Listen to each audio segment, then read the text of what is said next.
We're live. Thank you for joining me. My name is Mitch Goldberg. You're watching Be the Boss of Your Money. Hey, thank you so much for joining me, and I appreciate this time you give me every day. While you're watching this, if you have any questions, hit me up in the comments. I love hearing from you. If you don't mind, give us a thumbs up or a heart reaction, a wow, whatever reaction is available to you. It lets me know you're out there. It lets me know you're getting value out of this show.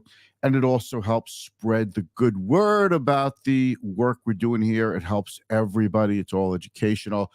We are financial advisors here with a great deal of experience. So we do have a lot of insights to share with you, and we love sharing. And, if you find a need for an update, you want to talk to a financial advisor, a second opinion, you can always reach out to us. We would love to hear from you. Send us a DM or check out our website, clientfirststrategy.com. The big story, which is already not a story, is Dow 40,000. I say already not a story because the market goes on, life goes on, and 40,000 is as significant as 20,000 and 30,000. And we don't even remember where we were or what we were doing with those particular milestones. And one day, I think we'll be at Dow 80,000. At typical growth rates of the market, it can happen in 10 years, 12 years. It can happen in less. But if money doubles, growing at 10% in 7.2 years, which is a close to a long-term market return, you could see all the major averages potentially double or more within the next 10 years. So let's not make too big of a fuss. You're going to keep investing. You're not changing your strategy because of Dow 40,000. We're also going to talk a little bit about the big drug stocks. You've heard about these GLP medications, Mounjaro, Wegovy. They use a compound called semaglutide. It helps you lose weight. It helps kill your appetite. And it's good. They're potentially good for, they are good for diabetes, but now they're good for heart disease and kidney functions and all kinds of other things. These are considered miracle drugs, but competition is coming out of the woodwork. And I would be remiss if we didn't talk a little bit about, I'm going to say it, politics. Not so much about taking sides or not, but I want to give you just an update on how politics affects people's thinking and why it doesn't really have a place in investing, except for you need to adapt. So with all that said, I'm going to roll the intro and we'll be off in about 10 minutes. So please stick with me, and I want to make this so much fun. I'm scrolling down to the intro. Here we go. Please stick around. I'll be back in about 15, 20 seconds.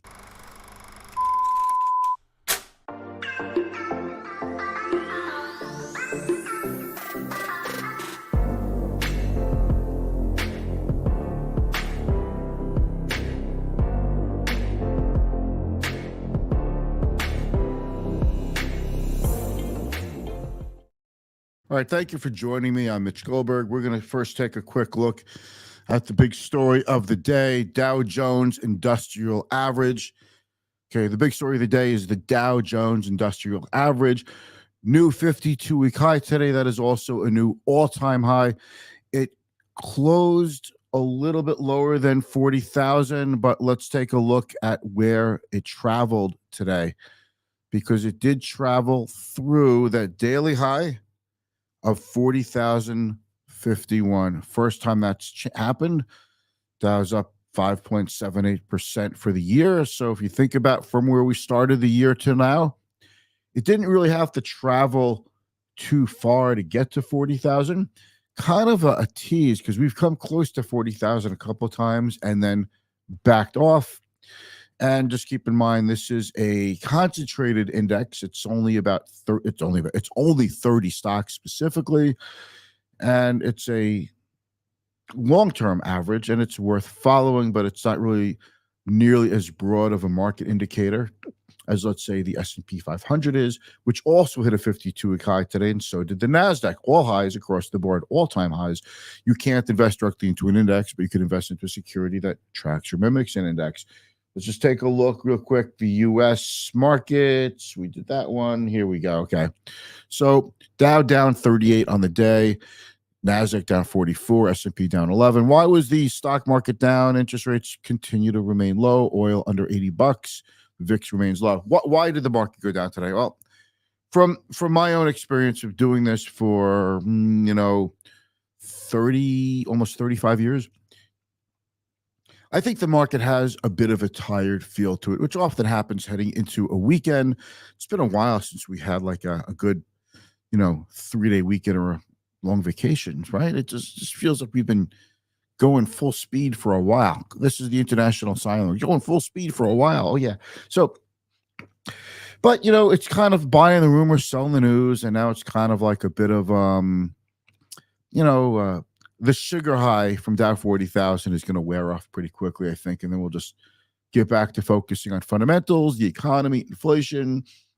This is why we pay attention to every utterance from every Federal Reserve governor to see what their ideas are and their thoughts are about where interest rates should go. And we watch inflation and unemployment like a hawk, but it's only the middle of May. So we've got about 3.5 weeks until we get the next non-farm payroll report. And we've got a couple months until we start to get earnings again. So, the June quarter we've got a while for that to end. So it's a month and a half, then takes a little bit of time after that to get more results. The June quarter is important because we're going to get a look at, GDP and other important economic stats. So, we continue to watch every single economic statistic like it's the most important statistic to ever come out until the next one. So this is why I don't put too much weight on any one economic statistic. I look for trends. But more than trends, I want to look at corporate earnings. I want to look at consumer behavior. I want to look at investor behavior. But I also want to especially look at what's happening now is that all of a sudden things are moving along in the economy, but slowing down just enough for investors to believe the Fed might cut rates starting in September. So maybe we get 2 rate cuts this year.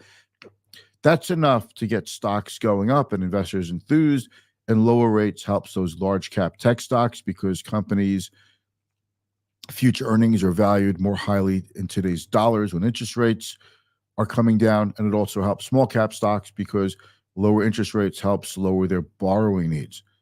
Now, I know what you're thinking. What about big companies? Don't they have borrowing needs? But they go to the bond market, not necessarily to commercial banks. It's a little different. The borrowing cost for large corporations is a lot lower than the cost to borrow for smaller companies. Okay. So what else do I want to talk to you about? Let's take a look at the meme stocks. We talked about these. This is like a flash in the pan. You see this line over here on the cursor over here. You could see these have already given up the gains that they just made, down 15% on AMC, 30% GameStop. We talk about these stocks and how I certainly talk about how silly it is. I pretty much can bet that every financial advisor I'm connected with, that I'm friends with, all agree that this is absolute BS. And I think most investors agree with that too. And I'm pretty convinced you all know that this is gambling, but it became a story for a couple of days, but it already looks like a flash in the pan. Wendy's is a real company. I'm not saying Robinhood and Reddit aren't real companies, but they were meme stocks at one time. This one over here, you see there's nothing over here. There's a gray line. This was Bed Bath and Beyond. It's worthless now. So those who are buying it as a meme stock are saying it, we talked about this. It's 20 cents a share. Let's buy it. But the company's stock was worthless. And this is why we don't buy busted companies. All right. And that's that. So what else do we have here? All right. Let's take a look at the healthcare stocks. First of all, let's take a look at this headline. Okay.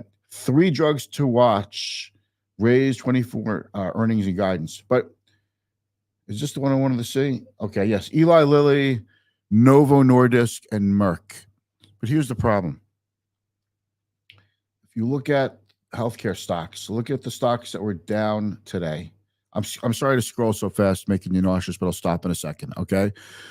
Merck was down. Amgen was down. 2 companies coming out with weight loss drugs. Roche has announced that they're coming out with another weight loss drug.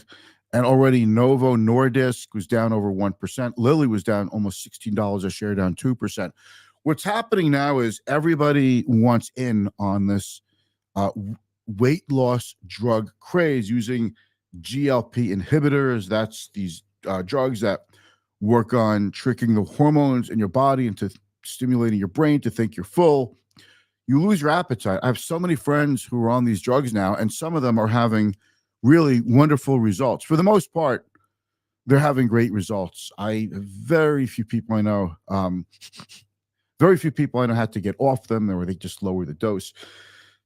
But the drugs work, and it looks like they work not just for diabetes and weight loss, but they could also work for heart disease and other ailments. That's been an ongoing theme for a long time. What I'm telling you is nothing new. But it's expected to be $100 billion market by 2030. It's only, midpoint 2024. Can you believe we're saying midpoint already of 2024? Crazy, right? So I know I'm rushing a little bit. We're still in the middle of May, but it's close enough to say mid-year, okay? But companies are coming out of the woodwork to develop these kinds of drugs, these very similar acting GLP drugs. And they're coming out with saying like, well, you can lose 20% of your body weight, in 6 months with us. The next one is like, you can lose 20% of your body weight in 4 months with us. The next one is 20% of your body weight in like 1 month. I mean, what are they going to do? Come out in like, in a half hour, you take this drug, and like in a half hour, you're going to lose 20% of your weight. Like, I don't really know if it makes a difference which one you make. I guess you'll take the one that's available, and that's the cheapest that you can get your hands on. These are very expensive. And the friends I have who are taking these drugs are paying out of pocket to get their hands on them. And they're paying a lot of money for these. Having said all that, I think competition is going to come into these drugs, into this market, and it's happening very quickly. There's already Amgen, Merck, Roche, and then you've got the two leaders, Eli Lilly and Novo Nordisk, and there's others that are coming out with similar drugs.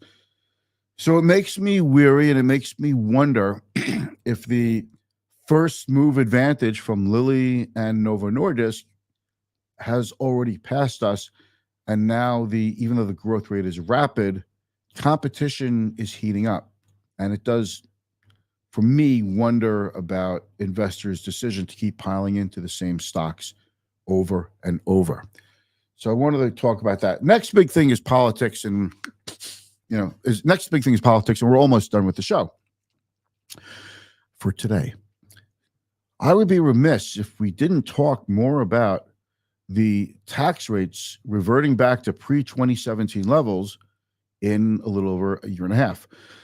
So 2026 tax rates are supposed to revert back because we had a 10-year drop in tax rates. That's going to be pitched like a tax increase. No, it was an agreement. Taxes go down for 10 years and they revert back. So depending on how you look at it, I'm not here to tell you what you should think or which way you should lean. Here's how, as a financial advisor, here's how I deal with this. Here's how I deal with the politics, okay? I don't look at complaining and commiserating about political decisions that are not in my control. Now, sure, I can do that on my own time in the privacy of my own home. But what I want to do is I want to make sure I am taking advantage of the pitches that are thrown my way. For example, for people who are doing Roth IRA conversions, for people who have the opportunity to front load some of their earnings. 2024 and 2025 could be good years to do that because tax rates are going higher or expected to go higher in 2026. So that's how I look at it. I look at retirement plans, and I look at the loss of the stretch IRA from the Secure Act 2.0. To me, it makes health savings accounts and Roth IRAs much more valuable in terms of an estate planning tool and long-term in building and maintaining long-term family wealth. These are the kinds of things that I look at. It's not a matter of commiserating. It's a matter of, I don't get to make these decisions, but we have so many ways to take advantage of whatever decisions are made. For example, estate tax exclusions. We want to get those done before taxes revert back, because it's not just income taxes that revert back. We don't know what the climate's going to look like going forward for taxes, but our expectation is it's very reasonable to expect taxes or tax rates to go up, not down. So these are the kinds of things that we're going to look at. We're not going to sit here and pick a side or not. We're here to help you maximize the odds of having a successful retirement, which means having a retirement where you could envision doing what you want to do. I mean, there are limits to everything, but for the most part, we want to make sure that you've taken advantage of opportunities today, regardless of political persuasion, so that you can have the opportunity to retire in the lifestyle that you're planning for down the road. That's my word on politics, and you could keep your word on politics to yourself, and I'll keep mine to myself, and we'll get along. Some of you could agree with me, some of you don't. That's okay. I just want you to have more money no matter what, because when you're my client, I care. I care about your money and I care about the human. That is about it. I hope you enjoyed the show. We typically don't do these on Fridays unless something crazy happens in the market. And I will be back Monday, and I want to wish you all a very nice weekend. Thank you for watching.